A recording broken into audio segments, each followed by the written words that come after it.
Shalom saudaraku yang dikasihi oleh Tuhan. Kembali berjumpa di dalam belajar bersama-sama akan kebenaran firman Tuhan.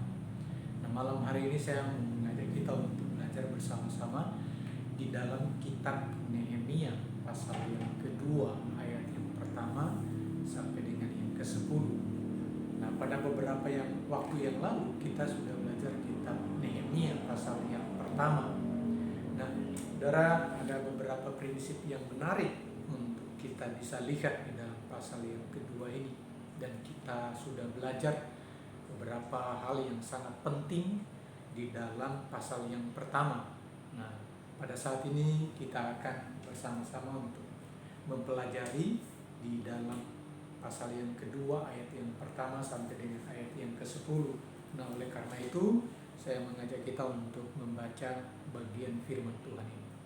Pada bulan Nisan tahun ke-20 pemerintahan Raja Artahsasta, ketika menjadi tugasku untuk menyediakan anggur, aku mengangkat anggur dan menyampaikannya kepada raja, karena aku kelihatan sedih yang memang belum pernah terjadi di hadapan raja. Bertanyalah ia kepadaku, mengapa mukamu muram walaupun engkau tidak sakit? Engkau tentu sedih hati. Lalu aku menjawab, menjadi sangat takut. Jawabku kepada raja, hiduplah raja untuk selamanya. Bagaimana mukaku tidak akan muram kalau kota tempat pekuburan nenek moyangku telah menjadi reruntuhan dan pintu-pintu gerbangnya habis dimakan api. Lalu kata raja kepadaku, jadi apa yang kau inginkan? Maka aku berdoa kepada Allah semesta langit. Kemudian jawabku kepada raja, jika raja menganggap baik dan berkenan kepada hambamu ini, utuslah aku ke Yehuda, ke kota pekuburan nenek moyangku, supaya aku membangunnya kembali. Lalu bertanyalah raja kepadaku, sedang permasyuri duduk di sampingnya, berapa lama engkau dapat dalam perjalanan, dan bilakah engkau kembali? Dan raja berkenan mengutus aku sesudah aku menyebut suatu jangka waktu kepadanya. Berkatalah aku kepada raja, jika raja menganggap baik, berikanlah aku surat-surat bagi bupati-bupati di daerah seberang sungai Efrat, supaya mereka memperbolehkan aku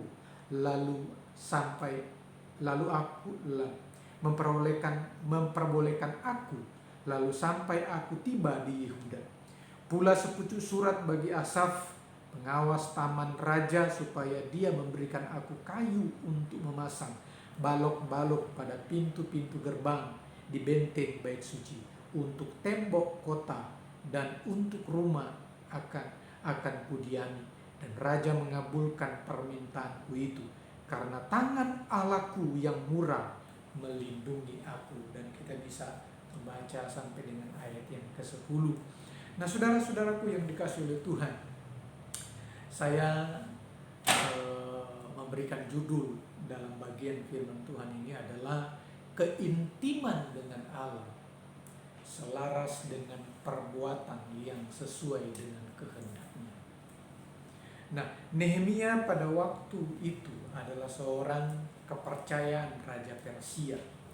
Ia berkedudukan sebagai juru minum raja. Artinya dia yang akan memastikan bahwa minuman raja itu jauh dari racun atau tidak mengandung racun. Posisi jabatan ini menunjukkan bahwa Nehemia adalah orang yang dipercaya oleh raja. Di tengah keberhasilan Nehemia, ia tetap memiliki relasi yang intim dengan Allah.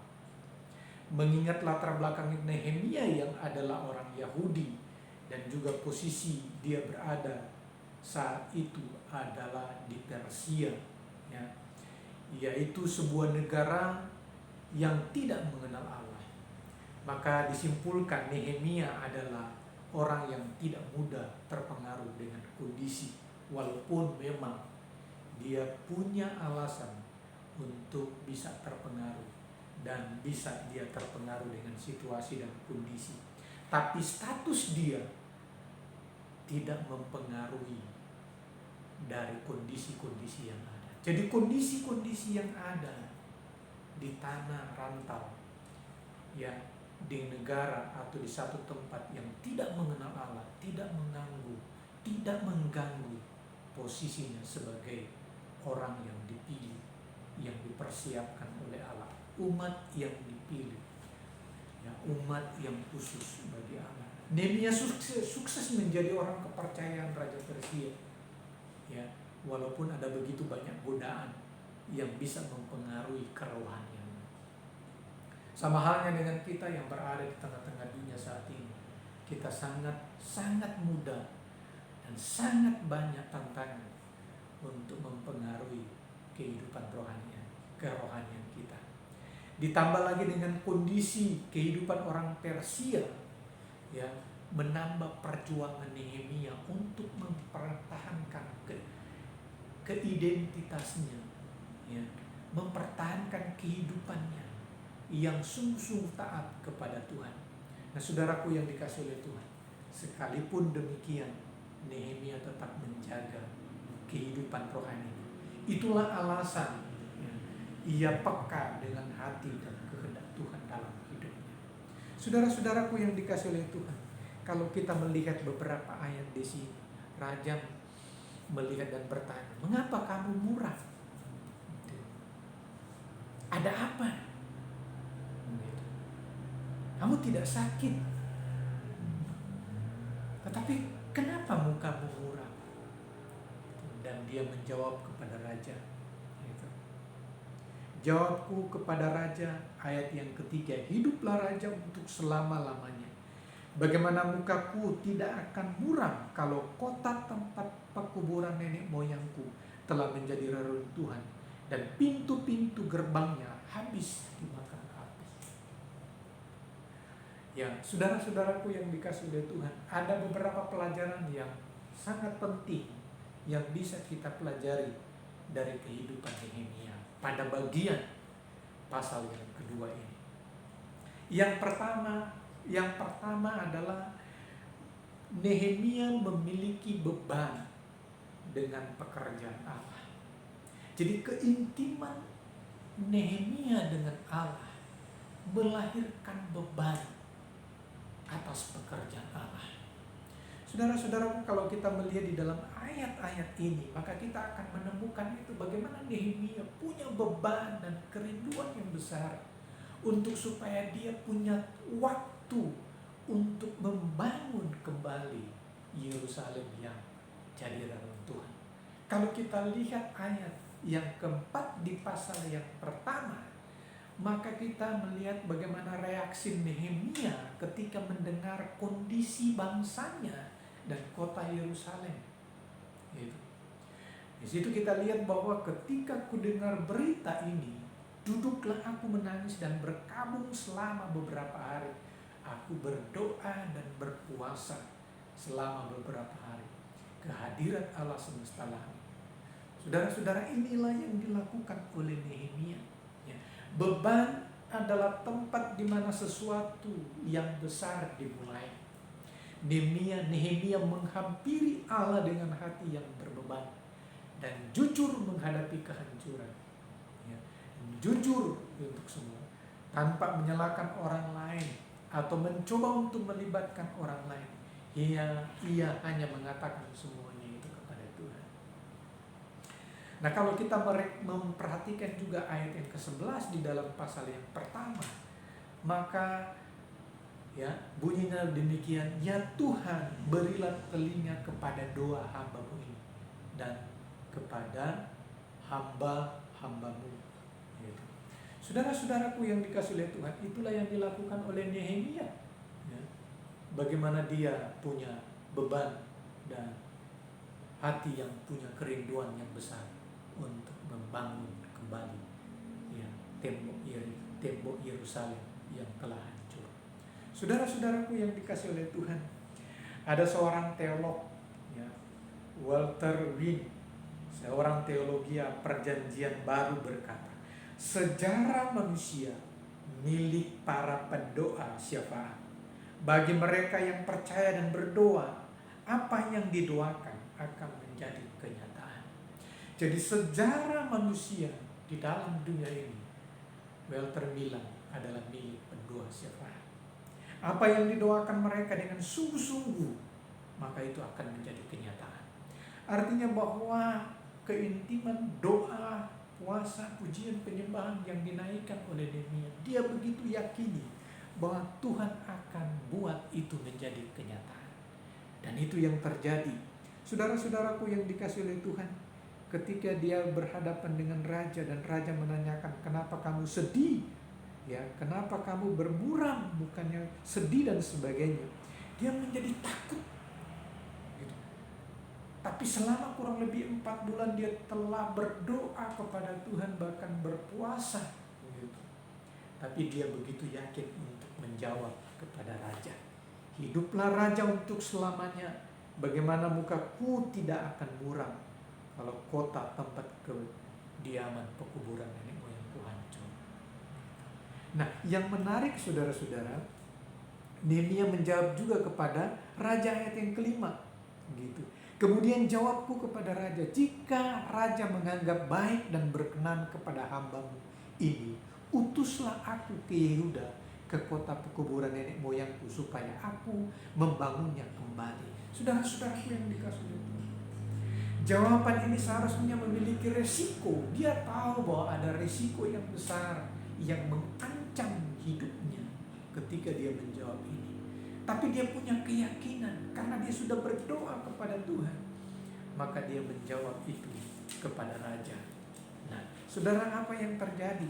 Dan raja juga langsung bertanya. Lalu bertanya raja kepadaku, sedang permaisuri duduk di sampingnya. Saudara, ada permaisuri di sana juga. Dan pertanyaan dari Nehemia itu, pengajuan dari Nehemia, kita tahu pasti mengandung bahaya bagi dirinya sendiri. Ayat yang ke-7, berkatalah aku kepada raja, jika raja menganggap baik, berikanlah aku surat-surat.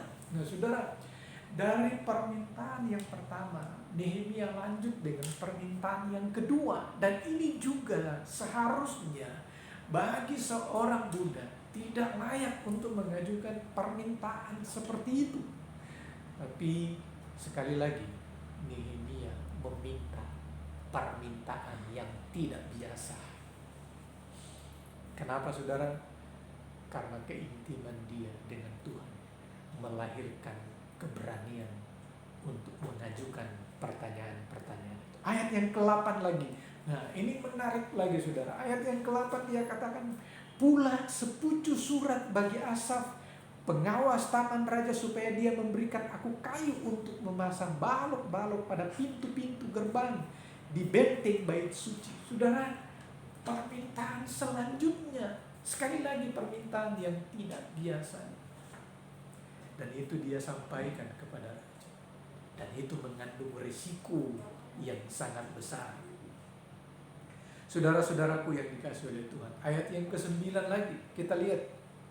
Maka datanglah aku kepada bupati-bupati di daerah seberang sungai Efrat, dan menyerahkan kepada mereka surat-surat, dan raja menyuruh panglima-panglima perang dan orang-orang berkuda menyertai aku. Saudaraku yang dikasihi oleh Tuhan, ada surat yang diminta oleh Nehemia supaya dia berikan kepada bupati-bupati. Tidak hanya itu, dia dikawal dengan pasukan berkuda. Luar biasa saudara. Jadi bagian yang pertama tadi, dia memiliki beban dengan pekerjaan Allah. Itu semuanya karena keintiman dalam doa, pujian, dan penyembahan dia kepada Allah. Yang kedua saudara, keintiman yang begitu luar biasa dengan Allah akan melahirkan rencana-rencana untuk pekerjaan Tuhan. Saudara, selama 4 bulan dia membangun keintiman dengan Allah di dalam doa. Dan dalam 4 bulan juga itu dia sudah membuat rencana-rencana yang luar biasa. Lihat di dalam ayat yang ke-5, ayat yang ke-7 sampai dengan yang ke-8 dan seterusnya. Maka saudara lihat di sana bagaimana rencana-rencana yang Tuhan berikan kepada Nehemia untuk dipakai oleh Allah untuk membangun ya Yerusalem yang hancur. Jadi setelah doa-doa yang dilakukan oleh Nehemia, ya, jika raja menganggap baik dan seterusnya, maka dia meminta untuk diutus. Lalu kemudian dia meminta surat-surat juga kepada raja untuk menyertai dia. Nehemia juga bukan hanya memiliki beban dan berdoa saja, namun ia membuat perencanaan yang baik dan bersahabat. Perencanaan-perencanaan yang dibangun, yang ditulis sedemikian rupa, yang dipikirkan sedemikian rupa. Perencanaan-perencanaan yang akan diajukan kepada raja. Perencanaan-perencanaan yang akan disampaikan kepada orang-orang yang mengikut dia. Dan itu semuanya didukung oleh baik raja maupun orang-orang yang dia temui dan orang-orang yang mengikuti dia. Ini dia rencanakan kurang lebih 4 bulan. Itu sebabnya ketika kesempatan itu Tuhan berikan kepada Nehemia, dengan tidak ragu meminta hal ini kepada raja, karena keyakinannya. Ayat yang ke-8, karena tangan Allahku yang murah melindungi aku.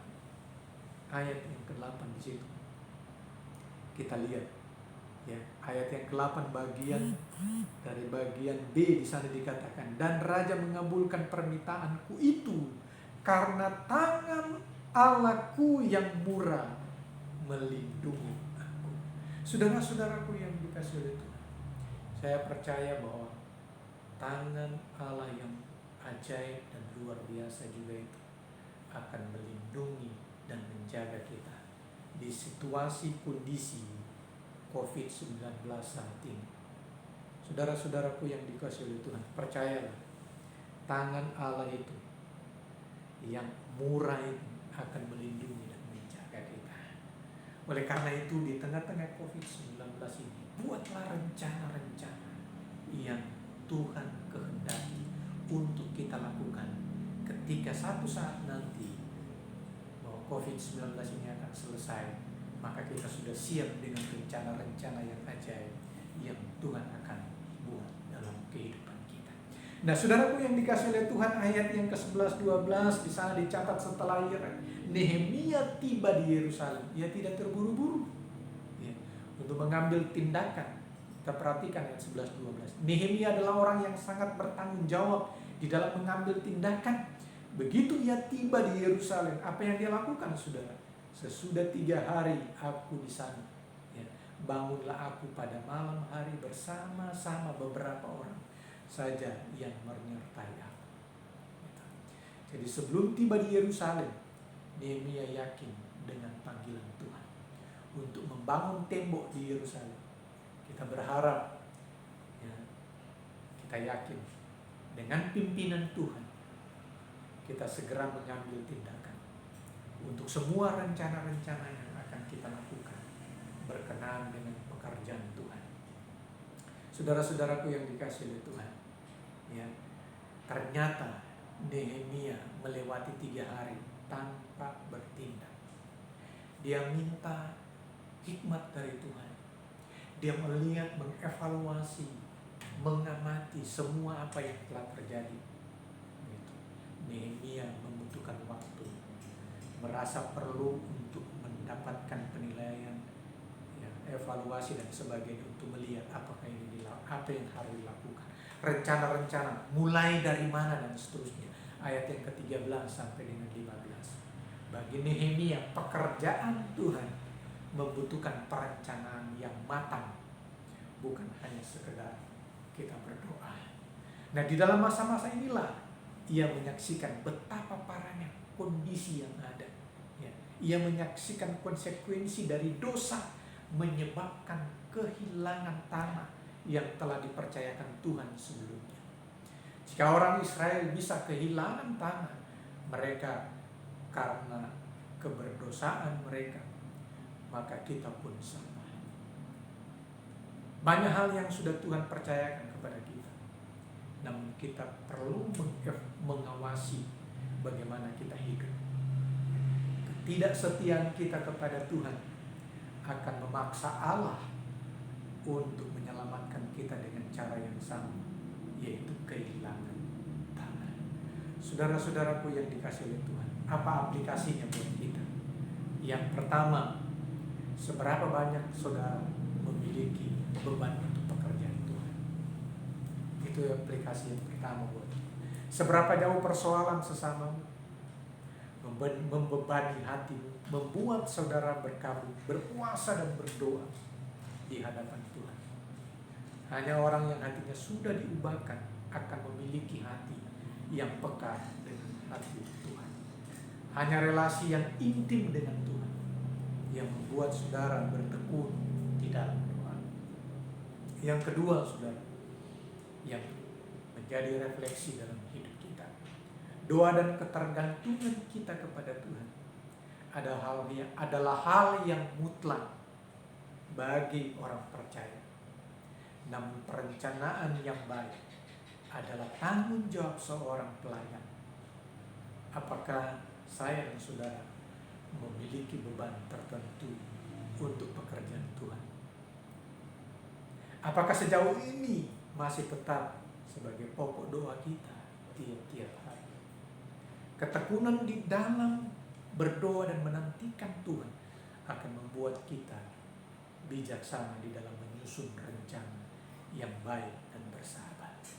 Saudara-saudaraku yang dikasihi oleh Tuhan, bagian pasal yang kedua ini ada dua hal yang sangat penting yang Tuhan ingatkan kepada kita. Yang pertama,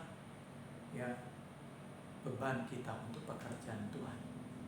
Yang kedua, Tuhan menaruh kepada kita untuk membuat perencanaan untuk pekerjaan Tuhan. Saudaraku yang dikasihi oleh Tuhan, kiranya Tuhan Yesus memberkati dan menolong kita supaya kita dapat melakukan kehendak Tuhan dalam kehidupan kita. Untuk mengetahui kehendak Tuhan dalam kehidupan kita, apa yang akan kita lakukan? Keintiman dengan Tuhan, hidup di dalam doa dan pujian, maka saudara dan saya akan melakukan itu di hadapan Tuhan. Kiranya Tuhan Yesus memberkati doa saya. Tuhan Yesus menyertai kita semua. Amin.